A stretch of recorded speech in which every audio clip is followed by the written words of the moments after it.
into the United States and into freedom.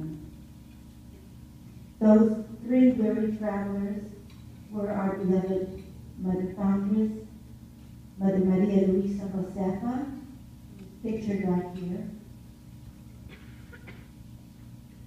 and who was affectionately known as Mother Luisa, Sister Margarita Maria, who was later to become a legend in the Archdiocese of Los Angeles and known as Mother Margarita Maria, and Sister Teresa Navarro. Our sisters were refugees, and like the Holy Family fleeing into Egypt, they too were fleeing from a brutal ruler who sought to destroy the Church and the followers of Jesus Christ in their native homeland of Mexico. It was the time of religious persecution, and if you have seen the movie For Greater Glory, you will understand some of the terror and horror of that time. Mother Luisa, in her wisdom, knew that if her small community was going to survive, she was going to have to establish a foundation in a free country in the United States. And so she herself, at the age of 61, ventured into a new country. The sisters came by train, and we are told that as the train crossed into the United States, Mother and the sisters knelt in the aisle of that train, totally oblivious of the people around them, and began to pray the ancient prayer of thanksgiving of the Church, the Te Deum Laudamus. Now, in a free country, they were free to practice their faith, to teach the faith, to wear their religious habits, and to live their religious life in its fullness. And although our sisters did not speak the language and were unfamiliar with the food and the ways of American life, and were actually without a place to stay or a means to sustain themselves, they were encouraged by the stories they had heard of the welcome given to refugees here in the Archdiocese of Los Angeles. So upon their arrival in Los Angeles, they presented themselves to the Archbishop of the Archdiocese, Archbishop John J. Campbell, who welcomed them and immediately made all the arrangements necessary to have the sisters cared for. 6 weeks later, on August 3rd, 1927, after a brief stay with the Sisters of the Immaculate Heart of Mary in Los Angeles, Mother Luisa and our sisters moved to Holy Innocents Parish here in Long Beach. They were welcomed into the home of Nicolasa Flores with her 3 children, Juan, Jesus, and Luisa. And some of the grandchildren of Mrs. Flores who were born in that same home are with us this evening. Tom, Lotus, please stand. Mary, and herself.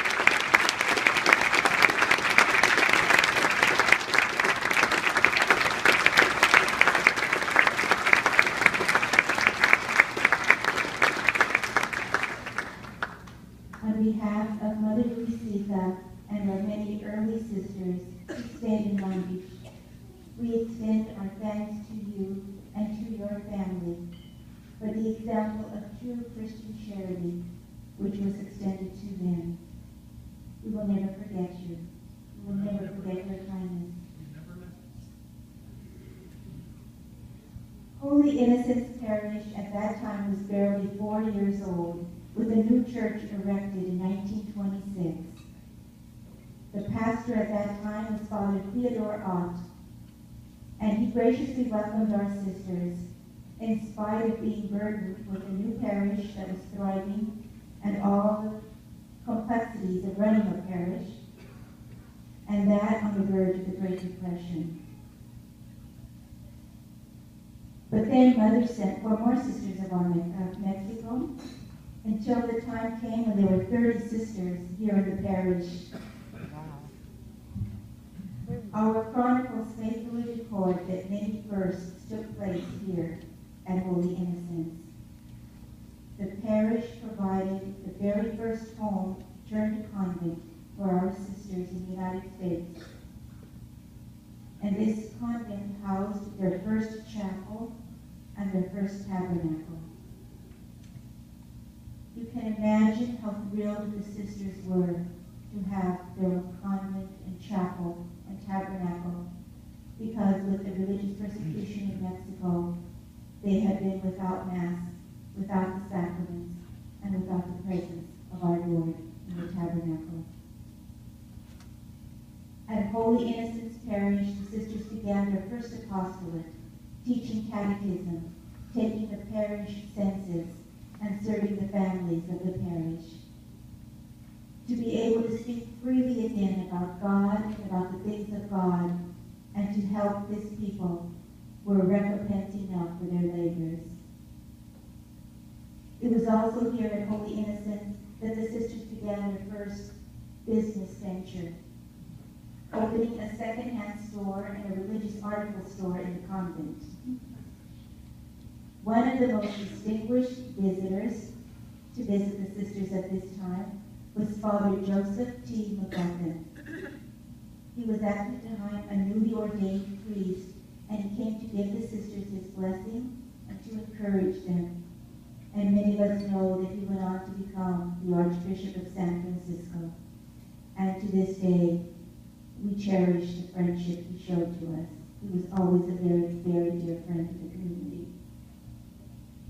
Another distinguished visitor who came to Holy Innocents to see Mother Luisa and to encourage the sisters was their longtime friend, Father Venerable, a Carmelite who was himself a refugee.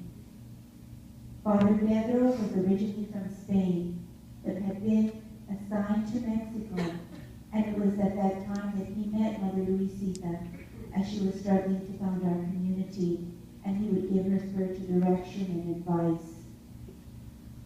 And as Providence would have it, he was here at the time that Mother was, and so was able to visit her. He subsequently returned to Spain, and in 1936 he was martyred during the Spanish Revolution and persecution of the Church. And what many of you may not know is that this past October, he was beatified by Pope Francis. So he is now known as Blessed Pedro. Mother Luisa herself was declared venerable by Pope John Paul II in the Jubilee year 2000. And we continue to pray for a miracle through her intercession so that she too may soon be beatified and receive the title Blessed. In 1966, Mother Margarita, who was the youngest sister coming with Mother Foundress in 1927, spoke at Holy Innocents and of the early days of the sisters here in Long Beach. There were many, many memories that Mother had, and since I don't have time to go through them, I do want to share with you their first Christmas here in Long Beach at Holy Innocents. And these are Mother Margarita's recorded words. She says, "The first Christmas we spent in Long Beach will never be forgotten. After returning from midnight Mass, we went to bed, not knowing what was awaiting us in the very early morning. We awoke to the sound of bells and the singing of strong men's voices. We did not understand a single word, and to tell the truth, we were scared. Since we had been in this country only a short time, the unexpected noise at that hour of the early morning brought back the fear and terror of the persecution still raging in Mexico. We kept as quiet as mice and peered out onto the front porch when we were positive the men had gone. To our amazement, we found the largest and most beautiful Christmas basket we had ever seen. Inside was a turkey with all the trimmings, fruit, real California fruit, and a variety of other foods. Later, Mother Luisa, writing back to our sisters in Mexico, wrote, "I am in awe. Never have I encountered such good and generous people." In 1958, when Father John O'Brien, pastor of Holy Innocents, asked our sisters to staff the new school at Holy Innocents, he was surprised at the ready response of the sisters, who in fact had just committed themselves to St. Philomena in Carson. And when he asked Mother Margarita what moved her to respond so quickly and so graciously, Mother told him, quote, "It is pure gratitude. Our debt to Holy Innocents Parish will never be completely repaid." Among the many sisters that you see here tonight, there are 3 who were once children in the classrooms of Holy Innocents. Sister Michelle, Sister Mary Kathleen, and Sister Antonia Teresa.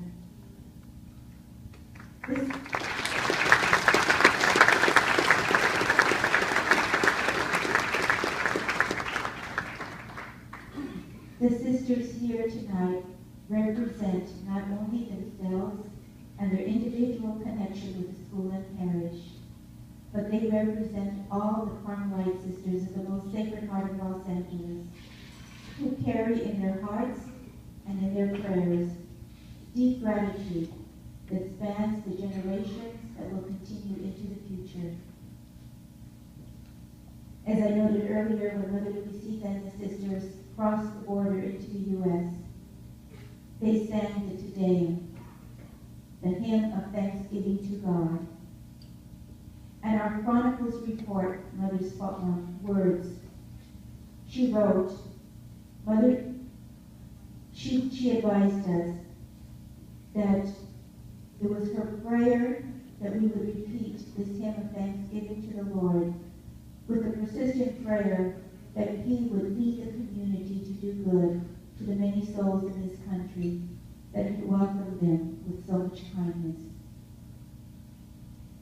Tonight, Father Peter, we extend to you and to all the parishioners of Holy Innocents Parish, those who came before and to all those who will follow, our congratulations on the 90th anniversary and our deepest gratitude on behalf of all the Carmelite Sisters for continuing the great kindness and goodness extended to us in 1927.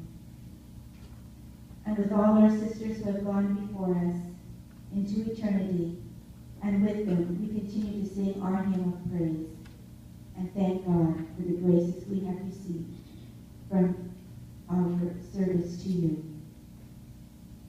And as a tangible expression of our gratitude and continually Mother Luisa's song of thanksgiving, now at this time I invite each of the Carmelite sisters here present to come forward and join me in singing our blessing song for you.